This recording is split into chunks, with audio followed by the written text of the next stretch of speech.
Welfare party of India के state working committee का एक अहम जायज़ा इजलास गुज़िश्ता रोज़ नांदेड़ ज़िले के अर्धापुर में मुनक़िद हुआ। पार्टी के कौमी नायब सदर मुश्तबा फ़ारूक की सदारत में मुनक़िदा इजलास में रियासती सदर अब्दुर्रहमान समेत मुतअद्दिद शख्सियात मौजूद थी।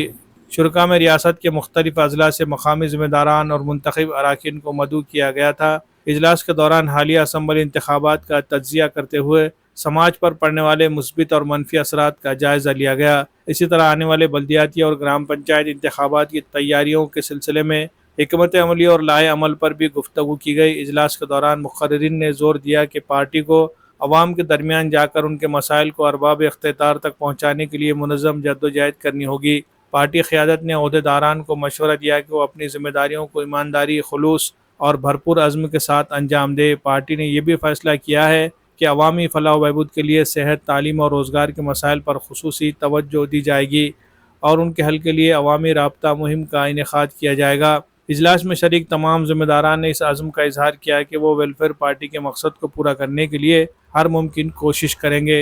इजलास के अख्तिताम पर तमाम ज़िला और शहर की नई कमेटियों का ऐलान किया गया और नौ मुंतखब ओहदेदारान को उनके तक़र्रुरनामे पेश किए गए। डॉक्टर ज़ाकिर इनामदार को नांदेड़ ज़िला सदर और शेख महमूद को शहर सदर के तौर पर मुक़र्रर किया गया है। दीगर ओहदेदारान का भी तक़र्रुर अमल में आया। इस दौरान वेलफेयर पार्टी के मकामी ज़िम्मेदारान ने अपने तासुरात ज़ाहिर करते हुए कहा कि वेलफेयर पार्टी ने अपनी सियासी हिकमत अमली के तहत पार्टी को शहरों के अलावा देहातों तक ले जाने और अवामी मसाइल के हल के लिए मनसूबाबंदी करने का अज़्म ज़ाहिर किया है। पार्टी क़यादत ने वाज़ेह किया कि मौजूदा सियासी माहौल में अवामी मसाइल को संजीदगी से हल करने के लिए मौसर सियासत वक्त की अहम ज़रूरत है। पार्टी के मंशूर में साफ़ सुथरी और दयानतदाराना उसूलों पर सियासत को फ़रोग़ देना, करप्शन और फ़िरक़ावारियत से मुतासरा सियासी माहौल की इस्लाह और अवाम के हक़ीक़ी मसाइल को तरजीह बुनियाद पर हल करना शामिल है। पार्टी का मकसद शहरी और देही इलाक़ों के अवाम में यकसा शऊर बेदार करना और उन्हें सियासी और समाजी हुकूक़ से रोशनास कराना है। देखिए, first of all welfare party of India जो है वो इस माने में एक पॉलिटिकल पार्टी के हम इलेक्शन तो लड़ेंगे, लेकिन हमारे कुछ उसूल है, कुछ सिद्धांत हैं, हमारी अपनी एक आइडियोलॉजी, हमारी एक अपनी एक विचारधारा है और इस देश के डेवलपमेंट को लेकर, यहाँ की तरक्की को लेकर वेलफेयर पार्टी अपने एक विजन रखती है। सेकंड, जो आपने बात कही, लोकल बॉडी और कॉरपोरेशन के इलेक्शन जो है वो सिविक इश्यूज़ पर लड़े जाते हैं। वो कुछ ऐसे मुद्दों पर लड़े जाते हैं जो यहाँ के लोगों की जो मूलभूत जो सुविधाएँ हैं उसके ऊपर। हम ये समझते हैं कि हमारे पास जो कैडर है वो दूसरी पार्टीज़ के मुकाबले में बहुत ईमानदार है, बहुत जेन्युइन है और वेलफेयर पार्टी का अपना एक इतिहास रहा है नांदेड़ के अंदर।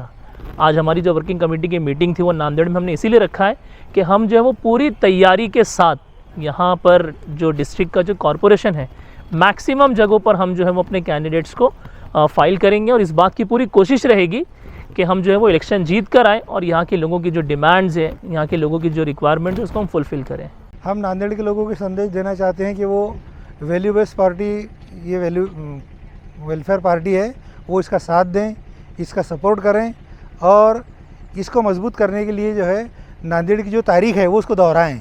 1200 से ज़्यादा पार्टियां हिंदुस्तान में है इस वक्त, पॉलिटिकल पार्टीज़, लेकिन वेलफेयर पार्टी उसमें सबसे ज़्यादा अलग इस एतबार से है, एक विज़न रखती है और ये पार्टी एक अपना जो विज़न रखती है कि हम गरीबों, मजबूरों और जो है जिन पर जुल्म हो रहा हम उनका सपोर्ट करेंगे, उनका साथ देंगे, हम वंचित का सपोर्ट करेंगे, हम हक का साथ देंगे और जिस पर नाइंसाफ़ी हुई जिसके साथ हम उसके साथ खड़े रहेंगे।